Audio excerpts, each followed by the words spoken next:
The weekend has begun, and so have we. It was an eventful weekend, Murtaza Sahab. We are starting this program, The Weekend. I'm Murtaza Solangi. And I'm Mohammed Ali. Every weekend, we will be here discussing major international, regional, and national issues. Biden has quite a few problems. What is unique about this particular election campaign are the two aspects.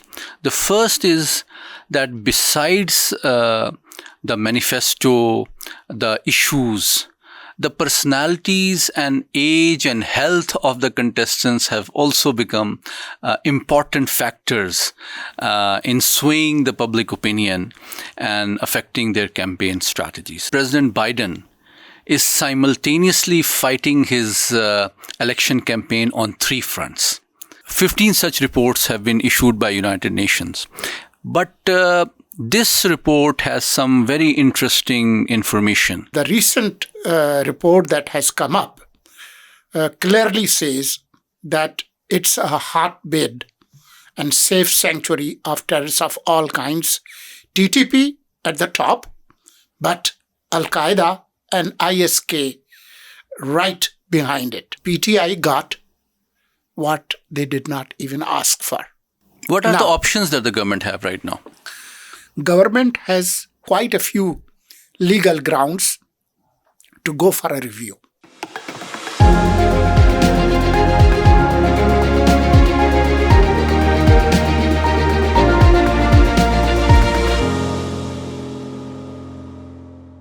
The weekend has begun, and so have we. It was an eventful weekend, Murtaza Sahab. It was, and starting today, we are starting this program, The Weekend. I'm Murtaza Solangi. And I'm Mohammed Ali. Syed Muhammad Ali is an old friend, but he is today Pakistan's prominent analyst who analyzes national security, regional issues, and national politics. So, starting today, we are beginning a new journey that every weekend we will be here discussing major international, regional, and national issues and try to provide a perspective and explain the context, how things are happening in all three areas. So, welcome aboard. Thank you. I look forward to a very exciting journey. So, if you don't mind if I call you Ali and make it easier. We are not too far away from U.S. elections. And this November 5 elections are very important because after a long time, we are seeing that one president who finished his first term and then got booted, as they say in America, who lost elections, Donald Trump, he is trying to get re-elected. And Biden has quite a few problems. Now the voices, even within his party, are raising that he should quit, he should bow, and somebody else should come and contest elections as the Democratic nominee. While the legal troubles of former President Trump are not going away. He has got a little break recently, but I'm told that he's still not out of the woods, as they say in America. We both have been there together, yes, covering U.S. politics. So let me ask you, what are the challenges of Biden and what's so special about this November 5 elections? Thank you, Murtaza Sahab. It's an exciting opportunity to be part of this very interesting program that you have started. And I look forward to a very informed, interesting, regular discourse, which I hope our viewers will also find interesting and informative. Coming to the US politics, which we both have covered and witnessed very closely several years ago, I think what is unique about this particular election campaign are the two aspects. The first is that besides the manifesto, the issues, the personalities and age and health of the contestants have also become important factors in swaying the public opinion and affecting their campaign strategies. That is the first aspect. The second aspect is that President Biden is simultaneously fighting his election campaign on three fronts: within his own party, against the Republican candidates, and also on the international fronts and forums like NATO. So I feel sorry for him. He has a tough challenge ahead of him, and he's facing increasingly vocal criticism from potential funders and sponsors, long-time associates and sympathetic friends like George Clooney, who wrote an article in New York Yes, Times. Absolutely. And he was one of the, leading fund campaigners for him over the years. So there is a serious prospect that Biden might fall short of the funding that he needs. So that is the financial aspect. The second aspect is the US media is also regularly and increasingly raising concerns about his health, his mental agility, whether, such a aging president deserves to be charged with the responsibility of navigating US policy in a transforming world order. And the third front is, which is very interesting, that perhaps Mr. Trump and Mr. Biden are simultaneously fighting, is the European front, and particularly NATO, that Biden is trying to present Trump as a pro-Russia, an anti-NATO potential candidate, and re-election of Trump could usher in the doom of NATO and sort of, a debacle for the America in front of Russian expansionism, and presenting himself as the sole custodian of the American values, interests, and the international alliance system. But that's my perspective. I'd like your take on what is different this time in this election campaign, Wazza. Well, this election is happening at historically important time because it looks like the dawn of Asian century is in front of us. China is not only a big economic power today, but it's also a big military and scientific and technological power. At that time, when a lot of multilateral forums are getting a lot of prominence, like SCO, BRICS, etc., at that time, there is a battle within United States, and that is affecting the future role of United States that used to lead the Western powers. Right now, as you rightly suggested, that Trump is being projected as somebody who doesn't want to carry quote-unquote burden of European countries and NATO, while Mr. Biden is trying very hard to retain that glory of the old American imperial power. So historically, this is very important because in either way, for example, if Trump wins, he's a wild card. You never know what he can do. I mean, I understand that American state institutions are very powerful.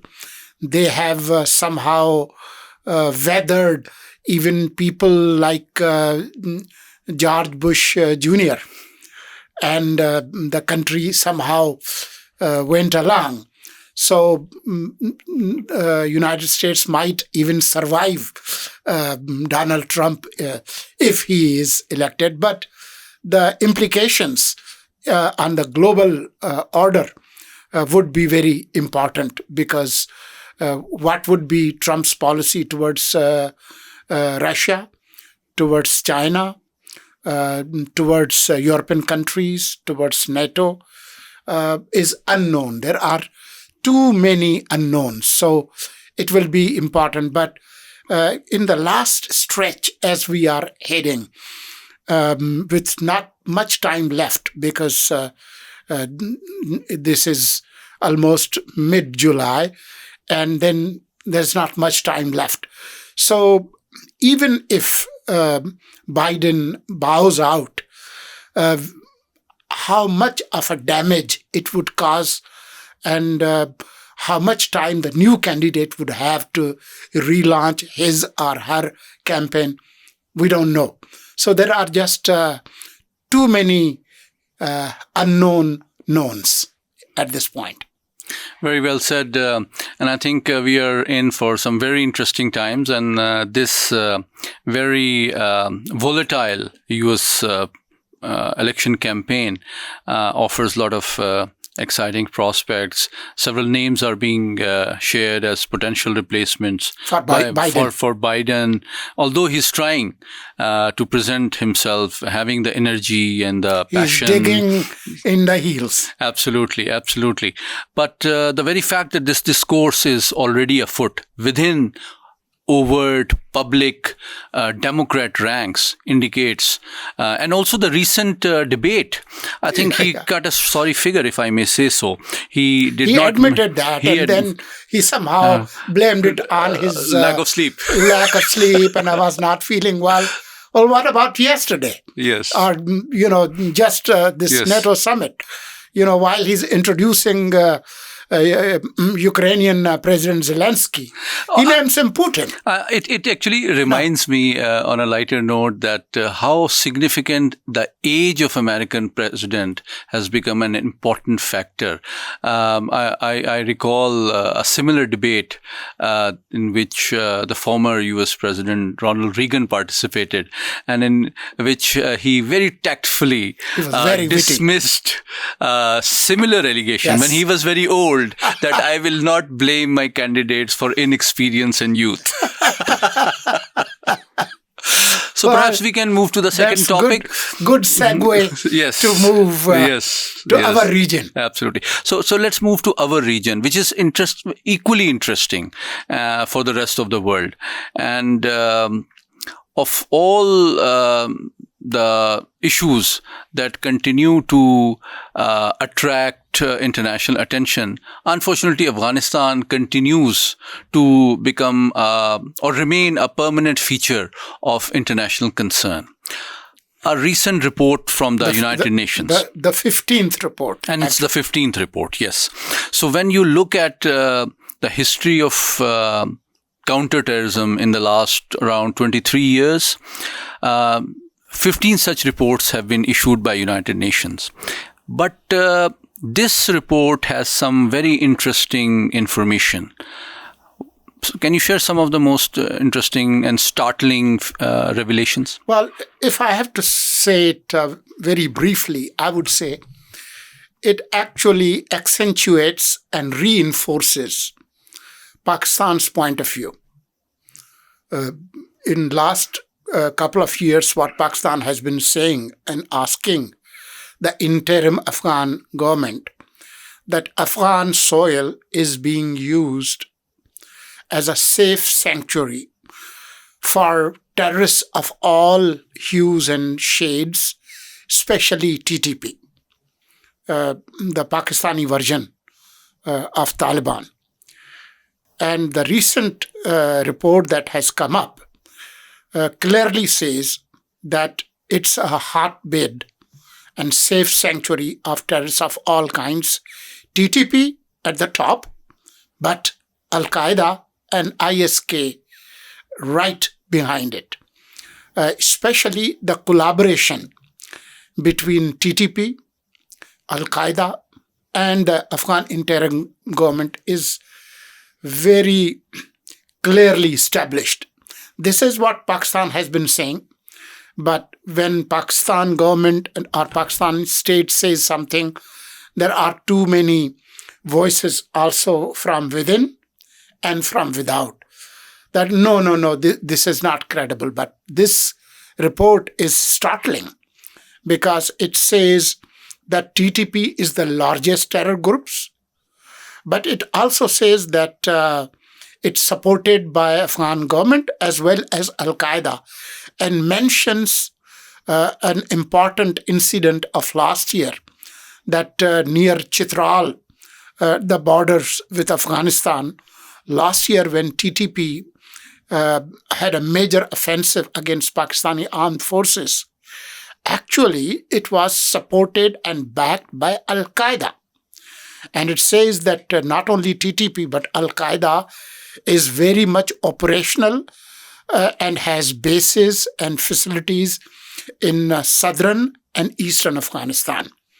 And the report also, I'm sure you have seen the report, and gives the breakup of TTP attacks in Pakistan in 2021, 22, and 23, how it's jacking up. It's going up north. So when I looked at the report, three things really struck my mind, like you rightly pointed out. Number one, as you just mentioned, that the number of attacks from Afghanistan ever since the present Afghan regime has taken office in Kabul have increased enormously and consistently.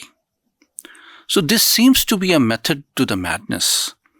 And the second feature which this report recognizes is that it proves that TTP is no longer a nuisance for Pakistan alone, but it is being actively and regularly and substantively supported by global transnational terrorist organizations like Al-Qaeda, like Daesh, and of course, the Kabul administration itself. So that means that destabilizing Pakistan, attacking Pakistani state and military structures and individuals is no longer a local issue of national or internal security for Pakistan. If TTP is being supported, facilitated, encouraged, trained, and equipped by global transnational organizations like Daesh and Al-Qaeda, then it means that instead of any other region where they might be operational, North Africa, Syria, and other countries, it seems Pakistan is again returning to the eyes of the storm of war on terror. I'm sure you have seen the report. It also mentions that these terror groups, especially Al-Qaeda and IS, they're not only affecting and attacking Pakistan, but they are attacking and influencing the entire Central Asia. Yes. Even beyond Central Asia. I mean, you remember the last incident in Russia during that concert, how these groups are partnering with each other. So it's alarming. But, you know, it's a clear violation of Doha Accord, where this interim government before its birth committed that we would not allow Afghan soil to be used against any neighboring countries. They violated that accord. And since it's influencing and impacting the entire region, not just only Pakistan, and with Daesh, they can attack anywhere in the world. So if Afghanistan again is assuming that position it used to have before 9/11, I remember the words of one prominent American author during 9/11. He said, if you do not visit 9/11, 9/11 will visit you. So, yes, strong words. And I think I like to add just 2 points to what you said, I think, which are also very significant in my view. First off, that the report also mentions, Murtaza Saab, that TTP and Al-Qaeda have deep penetration within the ranks of the ministries of Afghan administration. Yes. The report identifies Ministry of Interior, Ministry of Defense, and intelligence departments. And it says that these critical ministries are heavily influenced by elements of Al-Qaeda. So that, I think, is an alarming revelation. And secondly, that this report came immediately after a few days of the Doha process, which was again led by the UN. Correct. And joined by 16 countries, including Pakistan. So when a report is issued by United Nations, immediately after Doha process, that this also indicates that Afghanistan is no longer a pain for Pakistan alone, but it is a growing international security concern, which deserves the attention, intervention, and role of international institutions like United Nations, but also all the peace-loving countries which desire and have a stake in sustainable peace and security of Asia. Thank you, Ali. We will be following this situation because we are on the verge of launch of a new vision in counterterrorism that was recently announced by the name of Azm-e-Istehkam, firm resolve. So let's see what government of Pakistan does in this regard. I'm told there would be an all-parties conference to discuss this rising threat amid political instability. We are about to talk about a major issue that happened Friday afternoon coming out of Supreme Court. But we will be following this counter-terrorism challenge that we briefly discussed with reference to UN report. Let's now switch gears to that element that I just hinted of political instability.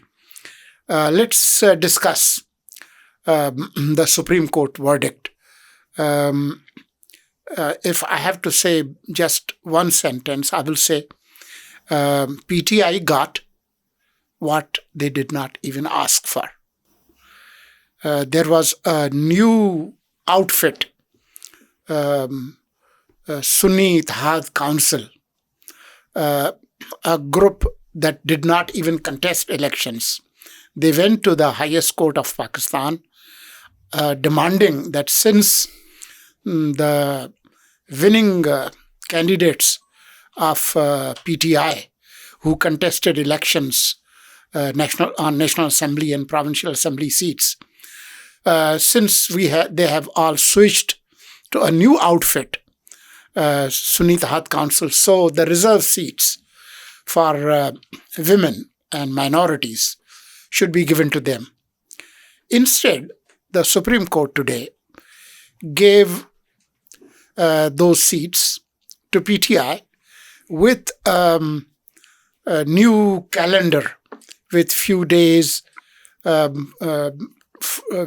to Election Commission of Pakistan and a process that would ultimately give more seats to PTI in National Assembly and 4 provincial assemblies.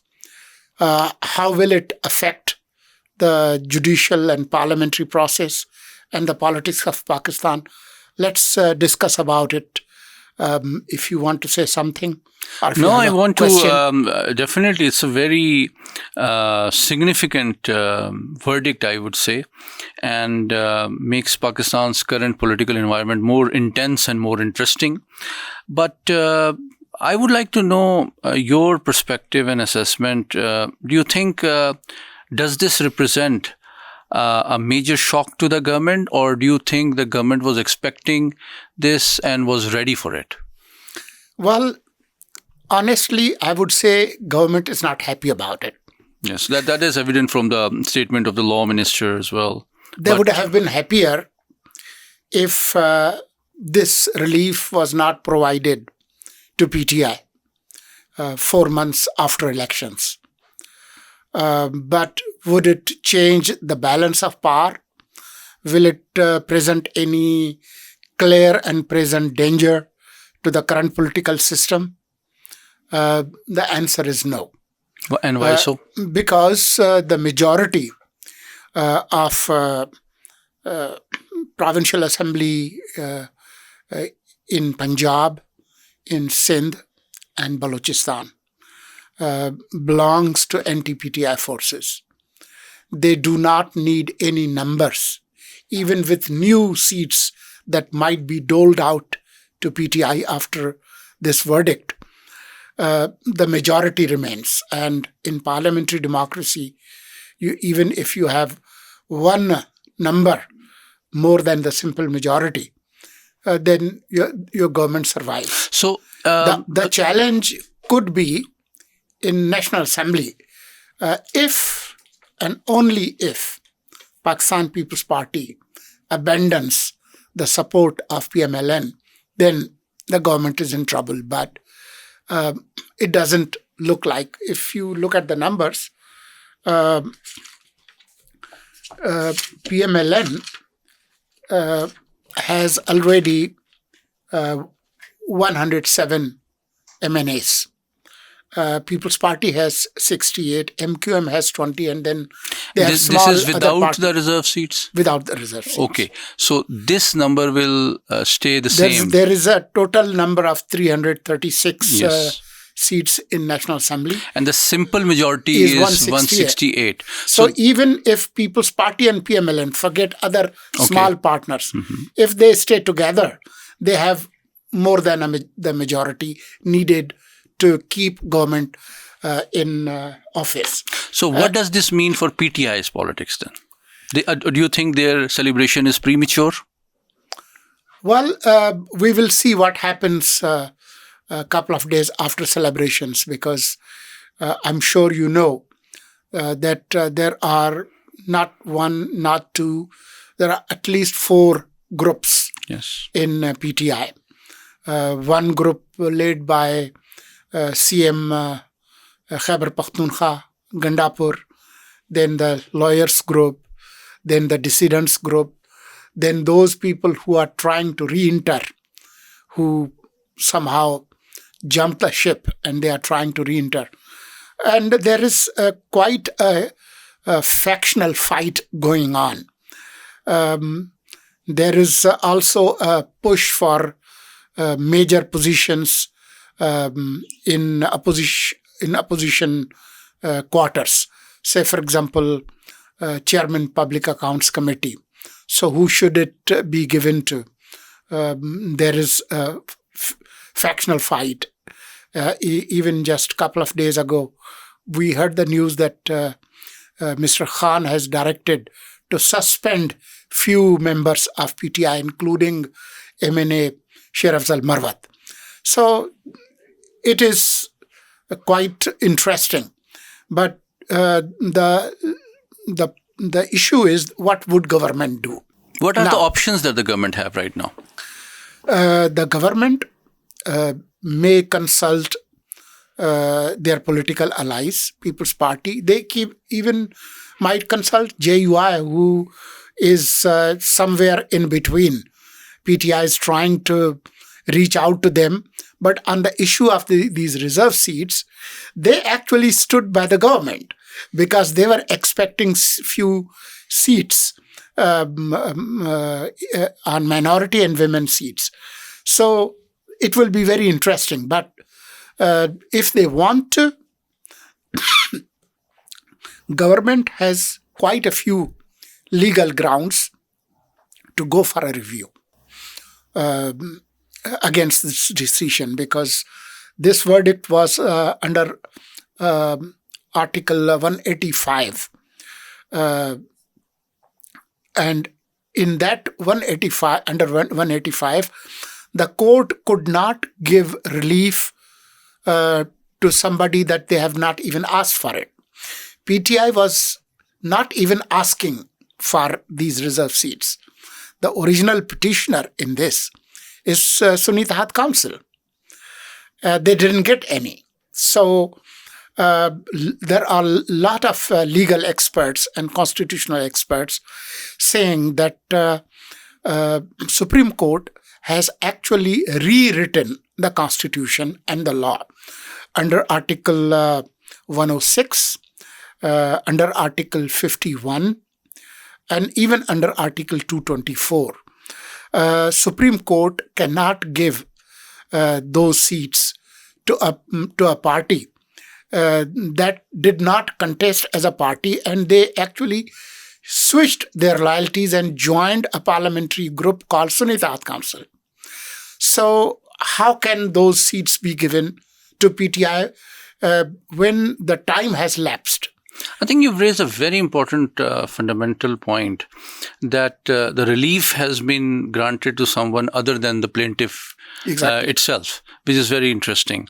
But that perhaps also indicates the complex nature of the bench. But this was a 13-member bench, so perhaps can they go for a full member bench? That's a possibility, because these are 13 members. Yes. And how many members are there 17. in total? 17. So perhaps the government can ask for or request a full member Supreme Court review. Now in order to constitute any bench, there is a permanent committee that decides. There is no imperial rule that used to be when Chief Justice, before Justice Qazi Faiz Isa, used to have like-minded judges on the bench and make verdicts of their choice. The good thing that has come out of this decision says that there is no emperor.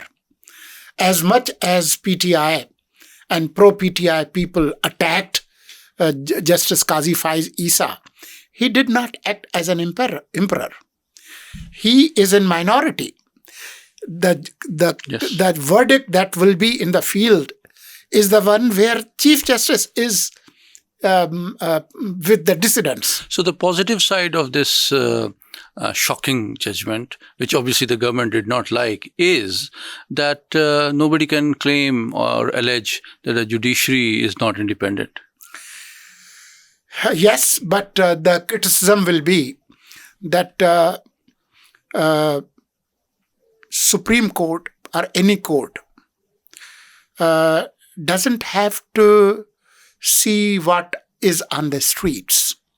What's the mood? What are people thinking? Because people's thinking changes, and it has changed in the past. When judiciary transgresses and crosses the boundary, responds to the public opinion, and crosses the legal and constitutional mandate, then it's in the domain of judicial overreach. The problem of Pakistan's democracy is that over decades, unelected people, organizations, and groups who are not directly answerable to the people of Pakistan, they assume power and they exercise it. The basic sin, the first sin, happened during 18th Amendment when Judge Iftikhar Chaudhry blackmailed the Parliament of Pakistan and forced them to change the process of appointment of judiciary. and they forced them to have a new amendment called 19th Amendment, and now the judges appoint themselves. In no proper democracy that happens. In every democracy, Parliament is the mother of democracy, and parliamentary committees have the supremacy in appointing judges. In our country, the registrar doesn't even give accounts details to Public Accounts Committee, how they are spending the money that's given to them in administrative matters. So eventually, my humble opinion would be to go back to that charter of democracy where Benazir Bhutto and Nawaz Sharif had agreed that we would have two types of courts. In Supreme Court, we would have a constitutional court that deals with constitutional matters and would have almost equal representation as a federal constitutional court. And for other ordinary cases, you have a different thing. And retaining the basic element of democracy that judges cannot appoint themselves. The power to appoint, remove those judges through a process should be with the parliament. But at the end of the day, this norm which we have witnessed recently, Murtaza Saab, that doing politics through judiciary is something which is, exposing its implications. I hope politics is done by the politicians, law is made by the lawmakers, and law is interpreted by the legal fraternity, not made by the legal fraternity. Sadly, we live in the arena of judicialization of politics and politicization of judiciary.